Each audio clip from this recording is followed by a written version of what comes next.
అందరికీ నమస్కారం. I dream media సగర్వంగా సమర్పిస్తోంది సిల్వర్ స్క్రీన్ లెజెండ్స్. వారు రాసే మాటలకి తిరుగులేదు, వారు రాసే కథలకి ఎదురులేదు. వారి మాటల్లో అర్థం ఉంటుంది, కథల్లో పరమార్థం ఉంటుంది. వారి రచనల్లో నవ్వులుంటాయి, హాస్యపు గుళికలుంటాయి, కొత్త కొత్త ప్రయోగాలు ఉంటాయి. మనం రోజు దైనందిన జీవితంలో వాడే ఊతపదాలు చాలా వారే సృష్టించారు. క్లుప్తంగా చెప్పాలంటే వారి కథల్లో రచనల్లో జీవితమే ఉంటుంది. అందుకే వారు 100కి పైగా సూపర్ హిట్ సినిమాలకి జీవం పోస్తూ చాలామంది దర్శకులకి లైఫ్ ఇచ్చిన గొప్ప రచయిత, అందరికీ సుపరిచితులు శ్రీ దివాకర్ బాబు గారు. వారి ప్రయాణం ఎలా మొదలైంది, మరి కలంతో రాయడం, మనసుతో రాయడం, ఈ రెండింటికి తేడా ఏమిటి తెలుసుకుందాం వారితో మాట్లాడుతూ. నమస్కారం సార్. నమస్కారం. చాలా అదృష్టం మీతో ఇలా ఇవాళ మాట్లాడడం. ఎందుకు, ఏమిటి, ఎలా అని తెలుసుకునే ప్రయత్నం సార్ ఇవాళ. అదే ఎందుకు, ఏమిటి, ఎలా అంతే. మీ జీవితం మొదలైంది ఐ థింక్ మీ రచనా జీవితం 70వ దశకంలో. 74. ఈ సంవత్సరం 50 సంవత్సరాలు పూర్తి చేసుకుంటున్నారు. 50 సంవత్సరాలు పూర్తయిన సందర్భంగా మీతో ఇంటర్వ్యూ. అంతే సార్. సరే, 5 ఏళ్ళప్పుడు మొదలు పెట్టారా అని అడగాలనిపిస్తోంది మీరు రాయడం. ఎందుకంటే మీకు ఎన్నేళ్ళు ఉంటే మీరు 50 సంవత్సరాల రచనా జీవితమే ఉంది. మా ఇంట్లోనే ఏమంటారు చూడండి, సినిమా డైలాగ్ లాగా బ్లడ్లోనే ఉంది. బ్లడ్లోనే ఉంది అంటే మా నాయనమ్మ గారు పొద్దున్న లేచి కృష్ణారామ అనుకోవడం లేదు ఆవిడికి. పొద్దున్న న్యూస్ పేపర్ చూడటం, ఏ అకేషన్ అయినా కూడా పాటలు రాయటం. ఆ అకేషన్కి కాఫీ మీద, టీ మీద, వీటి మీద కూడా పాటలు రాసేవాళ్ళు ఆవిడ. అట్లా ఆవిడ రచయిత్రి. మా నాన్నగారు ఆయన MA LLB BCom BEd. So ఆయన రైటరు, ఆయన యాక్టరు. అంతకుముందు చాలామంది ఉన్నారు వంశంలో. అస్సలు ఏంటంటే అసలు ఈ అష్టావధానం అనే అవధానం ప్రక్రియ, అవును, అది కనిపెట్టింది మా తాతగారే. అది కనిపెట్టింది మా తాతగారు. కనిపెట్టింది మాడభూషి వెంకటాచారి గారు. అంటే మా తాతగారు అంటే ఇమ్మీడియట్ తాతగారు కాదు, ముత్తాతగారు. అంటే ఆయన ఉన్న బిల్డింగ్ కూడా గుంటూరులో నేను చూశాను. యాక్చువల్ న్యూజిబోర్డ్ సంస్థానంలో ఉండేవారు ఆయన ఫస్ట్ అసలు అవధానం అనేది కనిపెట్టింది. కాబట్టి ఏంటంటే బ్లడ్లోనే ఉంది రచన అన్నది. దానితో చిన్నప్పటి నుంచి మా నాన్నగారు నాటకాలు వేయటం, ఆ నాటకాలకి వెళ్ళటం వల్ల పౌరాణిక సంబంధమైన సబ్జెక్టులు అవగాహనకు వచ్చాయి. కృష్ణుడు అనేవాడు ఉంటాడు, భీముడు అనేవాడు ఉంటాడు, ఈ పాత్రలు ఇవి, ఈ కథలు ఇవి అని చిన్నప్పుడే ఆ కథలు తెలిసాయి.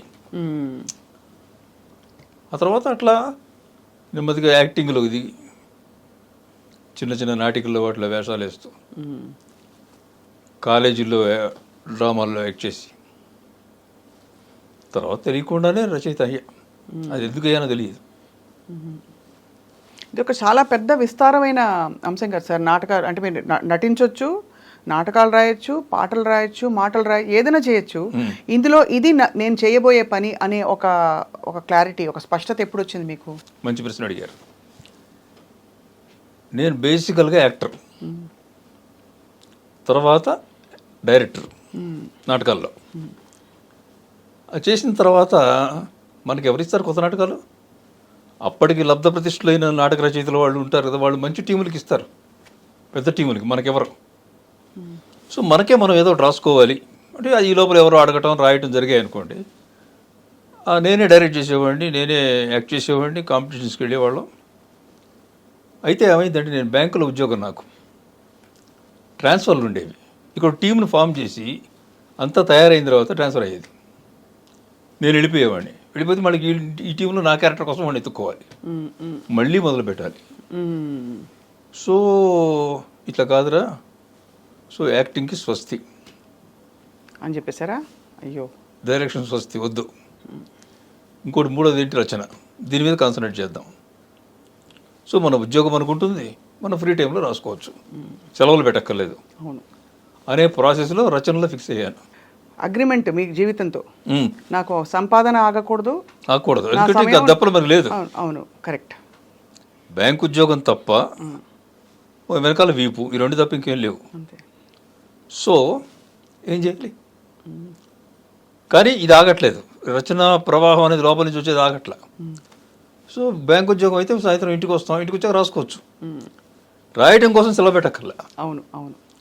అందువల్ల అట్లా ఆ రచనలో ఫిక్స్ అయిపోయి నాటికలు రాయటం, నాటకాల్లో పేరు రావడం, నాటకాల్లో పేరు వచ్చిన తర్వాత సినిమా వాళ్ళు పిలవటం, అలా జరిగింది. ఒక మాట అంటారు సార్, పింగళి గారి తర్వాత అంటే వారి శైలిలో అంత అన్ని జానర్స్ రాసిన వ్యక్తుల్లో చాలా కొద్దిమంది రచయితలు ఉన్నారని. నేను చాలా రాశాను. మీరు వారిలో ఒకరు, బహుశా మీరు మాత్రమే ఉన్నారనిపిస్తుంది. ఏమో అది కూడా కరెక్ట్ ఏమో అయి ఉండొచ్చు కూడా. చాలా ఉత్పదాలు రాశాను నేను. అబ్బదబ్బ జబ్బ, అవును, ఎందుకు ఏమిటి ఎలా, ఏమిటో, శుభలగ్నం, అవును, రంగు పడుద్ది, ఘటోత్కచుడు, హిమక్రీములు, అమ్మో, అది చాలా ఎంత పెద్ద హిట్ ఆ సినిమా. యమలీల, అవును, చిరంజీవి గారికి ఏదో రాశాను ఒకటి, లెంగ్త్ తగ్గించని ఒకటి రాశాను ఒకటి, తర్వాత ఇంకోటి డిసైడ్ చేస్తాను ఒకటి బాగా. ఈ విశేషం ఏంటంటే సార్, ఈ ఊతపదాలు మామూలుగా మేము అందరం మాట్లాడుకునే ఊతపదాలు, ఏమిటో అనుకుంటూ వెళ్తాం. ఏమిటో అది. ఇంకోటి ఇది ఎందుకు, ఏమిటి, ఎలా, వీటికంతటికి ఎలా సార్ స్ఫూర్తి మీకు? అంటే ఈ సన్నివేశాలు చెప్తారా దర్శకులు మీకు? మామూలుగా సన్నివేశాలు 90% రైటర్సే క్రియేట్ చేస్తారు. దేర్ ఆర్ డైరెక్టర్స్ ఉంటారు, ఇన్వాల్వ్ అయ్యే వాళ్ళు కొంతమంది ఉంటారు, ఇన్వాల్వ్ కాని వాళ్ళు కొంతమంది ఉంటారు. అవును, బట్ రైటర్ ప్రమేయం ఎక్కువ ఉంటుంది. రైట్, అవును, ఎక్కువ ఉంటుంది. మీరు అంటే ఫలానా శైలి నాది, ఇప్పుడు భాషలో రకరకాల భాషలు ఉంటాయి కదా సార్, అంటే మాండలికాల ప్రభావం ఉంటాయి. ఈ పదాలు ఇలా వాడాలి అని మీ శైలి ఏర్పడడానికి ప్రభావాలు ఎక్కడి నుంచి వచ్చాయి? నాటకరంగం నుంచి వచ్చాయి? అట్లా ఏమని లేదండి, ప్రత్యేకంగా ఏం లేదు, ఉండదు. ఆ పాత్రలకి తగ్గట్టుగా రాయటం. దేవదాస్ సినిమా కూడా నేను కామెడీగా రాయగలను.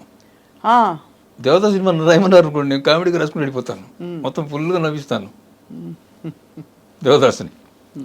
అది ఎలా చేస్తారంటే నాకు అలా అలవాటు అయిపోయింది. అందుకని ఇప్పుడు అప్పుడప్పుడు నాకు సీరియస్ రీజన్ రాయడం కష్టమైపోతుంది. సీరియస్గా రాయాలంటే నాకు నవ్వు వస్తుంది, సీరియస్ రాయాలంటే నవ్వు వస్తుంది. ఇదేంటి ఇలా మాట్లాడుకుంటారా అని, అది సరదాగా రాస్తాను నేను. అంటే అయితే మరి దివాకర్ బాబు గారికి జీవితం సారాంశం ఏమిటంటే మీకు కొంచెం హాస్యం ఎక్కువ కనిపిస్తుందా, హ్యూమర్ ఎక్కువ కనిపిస్తుందా లైఫ్లో? కనిపిస్తుంది. అసలు ఒక్కొక్క మనిషిని చూస్తే వాళ్ళ బిహేవియర్స్, వాళ్ళ మూమెంట్స్, వాళ్ళ ఇవి అన్నీ నాకు హాస్యంగానే అనిపిస్తాయి.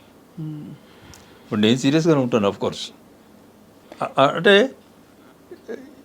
ఒకళ్ళు దీనికి తాపత్రయపడుతుంది అనుకోండి, వాళ్ళ తాపత్రయాన్ని పక్కన తీసి పెట్టి మీరు చూడండి, మీకు చాలా హాస్యంగా అనిపిస్తుంది. కొంపలంటికి పోయినట్టు ఏదో జరుగుతుంటుంది అక్కడ, ఇది పక్కన పెట్టి మీరు చూడండి ఆ క్యారెక్టర్ని, చాలా హాస్యంగా అనిపిస్తుంది. అవును, అవును, అంతే. చాలామంది దర్శకులు మీ వల్ల, మీరు అంటే సినిమాకి కథలు రాయడం వల్ల, మాటలు ఇవ్వడం వల్ల హిట్ అయ్యారు అని అంటూ ఉంటారు. అలాగే మీ ప్రయాణంలో మిమ్మల్ని ఇన్స్పైర్ చేసిన రైటర్స్ ఎవరు సార్? ఆత్రేయ గారు.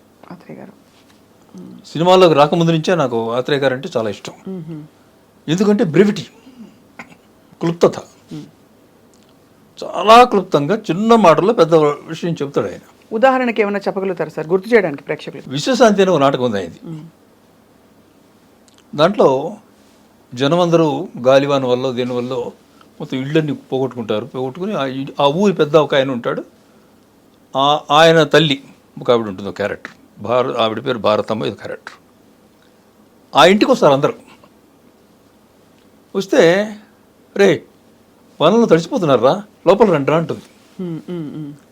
అంటే నెక్స్ట్ డైలాగు వాళ్ళేమంటారు, అమ్మ పెద్దోళ్ళు మీ ఇంటికి మేము అడుగు పెట్టడం ఏంటమ్మా, దేవాలయం లాంటిది, ఇక్కడే ఉంటాం అమ్మ, తలదాచుకుంటే చాలు అని వాళ్ళు ఏదో అంటారు. అంటే దాని తర్వాత ఏ రైటర్ అన్నా ఏం రాస్తాడంటే, ఎక్సెప్ట్ ఆత్రేయ ఇంకే రైటర్ అన్నా ఏం రాస్తాడంటే, అదేమిటి అలా అంటారు, మీలో ప్రవహించేది రక్తమే, నాలో ప్రవహించేది రక్తమే, చంద్రుడు వెన్నులిచ్చేది మనందరి కోసం ఇస్తాడు, నీ కోసం నా కోసం కాదు, సూర్యుడు అంతే, ఇలాంటి పిచ్చి పిచ్చి మాటలని రాస్తారు.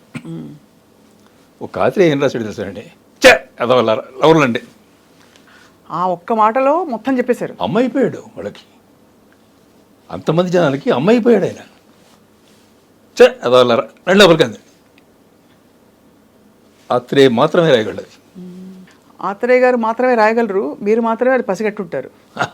తెలిసిందండి, చాలా మంది తెలిసింది. అని తెలిసిందా? అంటే ఒక వాక్యంలో ఉండే ఆంతర్యం అది మీరు పట్టుకున్నారు. అది అర్ధాంగి అనే సినిమాలో వీళ్ళ సావిత్రి మీద ఏవో చెప్తారు, ఎవరి గుమ్మడి గారికి. గుమ్మడి వచ్చి మున్సిఫ్ ఆ క్యారెక్టర్, మున్సిఫ్ క్యారెక్టర్ ఆ క్యారెక్టర్. అది కోడలే అమ్మాయి, ఎవరో కాదు కోడలే. అమ్మాయి మీద అలా చేసింది ఇలా చేసింది అని ఏదో ఎక్కిస్తారు జనం. ఎక్కిస్తే ఆయన కోపడటానికి లోపలికి వెళ్తాడు. వెళ్ళిన తర్వాత ఆయనకి ఏదో ఒక విషయం తెలుస్తుంది. ఆ అమ్మాయి కరెక్టు, మీరు చెప్పిన వాళ్ళందరూ తప్పు అని చెప్పి ఆమె ఆయనకి తెలుస్తుంది. బయటకు వచ్చాక ఏం చెప్పాలండి? ఎదవల్లారా ఏమిటి మీరు చెప్పింది, ఆ అమ్మాయి ఇట్లా మాట్లాడింది ఇంత రాయాలి. ఆయన అంటాడు, మునసబుగా వెళ్ళాను ముద్దాయిలా వచ్చాను అంటాడు. అంటే ఏదో జడ్జిమెంట్ చేద్దామని వెళ్ళాను, నేనే ముద్దాయి వెనక్కి వచ్చాను. అది చూసి ఎవడరా వీడు ఇంత బ్రెవిటీగా రాశాడు, ఎవడు వాడని చెప్పి అడిగట్టు పుల్లయ్య గారు. రాత్రి ఆయన కొత్త కుర్రాడు వచ్చాడండి. అలా